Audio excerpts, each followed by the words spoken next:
Hey guys and girls, this is Alish from GainMediaLab.com. Welcome to my exciting world of live audio mixing. Freelancing as an audio engineer means that work usually comes in waves. There are days where it seems like everyone and their mother is trying to get you to mix their show, but you can also experience times when you might have some time on your hands. During those times, however, there are still things you can do to stay in top mixing shape for your next show. Want to know how I do it? Let's go.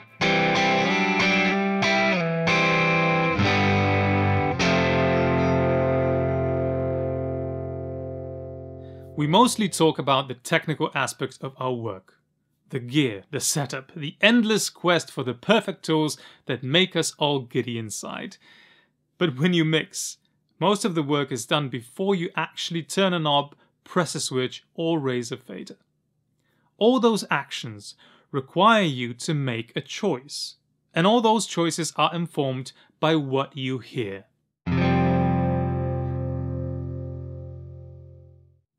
The ability to listen to sonic information critically and holistically at the same time is something that you should train constantly. And the best part is, you don't really need any special gear for that. You can listen to the music you like and try and figure out how each element of the mix supports the final sound. The more details you can figure out, the better your skills will get. What I do is try listening in 3 dimensions. The vertical dimension is all the frequency information, EQ settings of each sound and of the entire song, with the highs being on the top, the lows being on the bottom. The horizontal dimension are the pan settings in the stereo field, and the depth dimension are the levels and spatial elements that determine what is brought to the front and what is pushed to the back. That is also exactly how I listen to the sonic information when mixing live. Determining how to place an element in the mix according to those coordinates will inform me of what I have to do to get it placed there. For better results, try listening with the headphones that you are using when mixing live. Getting to know them intimately will give you another reference point, and you will be able to check your work even when not blasting your PA really loud. Now, if you want to get really scientific about it, then I would recommend using tools where you can check the accuracy of your listening abilities. A great tool for that is a site called SoundGym. Even their free stuff is very informative, but a full subscription will get your listening skills on a whole new level. It allows you to train placement in the stereo field, EQ cuts and boosts, differences in level, compression, and other elements of the mix. There are also sites that allow you to train your ear according to the 31 bands of a graphic EQ by listening to source material with boosts and cuts applied. Whatever you choose to do, just do it regularly. It is the best way to keep you in shape for all the future projects that await you. The audio industry is constantly evolving, with new protocols, products, upgrades and updates coming out regularly. While you are touring, or when you are slammed with projects, it is really difficult to keep up with everything that has been launched or presented.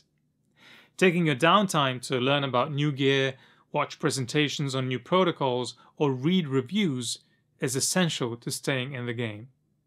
This is also the perfect opportunity to maybe join an online course. There are a bunch of options out there that not only give you new knowledge, but are a great way to network and expand your contact lists with people in the industry. You never know where meeting someone might take your career onto a new path.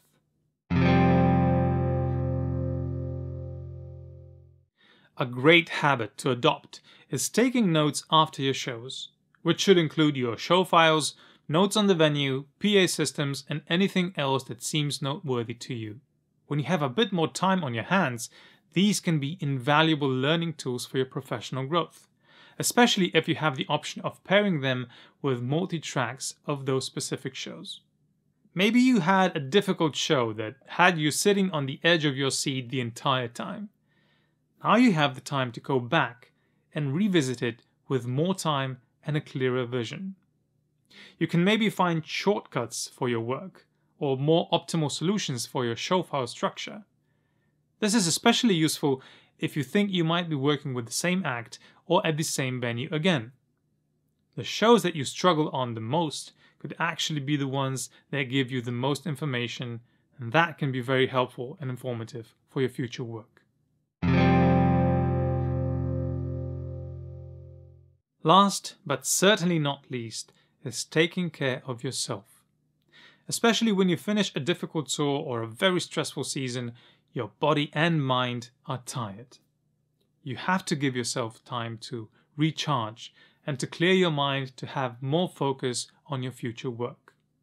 Maybe it seems like such a generic comment that we tend to discard it sometimes, but the loss we have witnessed in the last year in the audio community is a clear sign that we should take better care of our bodies and mental health. After all, our work is stressful, filled with adrenaline. Combine that with long hours, bad eating habits, and irregular sleep patterns, and you get a very taxing routine on your system. So when you have time to actually wind down, you should absolutely do just that. I find it is one of the most important components of staying in proper mixing shape. Mixing is, after all, an activity that demands constant high levels of concentration, which can only be achieved when fully rested, physically and mentally. Let me know in the comments below how you stay in mixing shape when not working on a regular basis. And while you are doing that, you can also like the video, subscribe to the channel, and visit gainmedialab.com for more delicious content. Mix great shows and take care. Bye.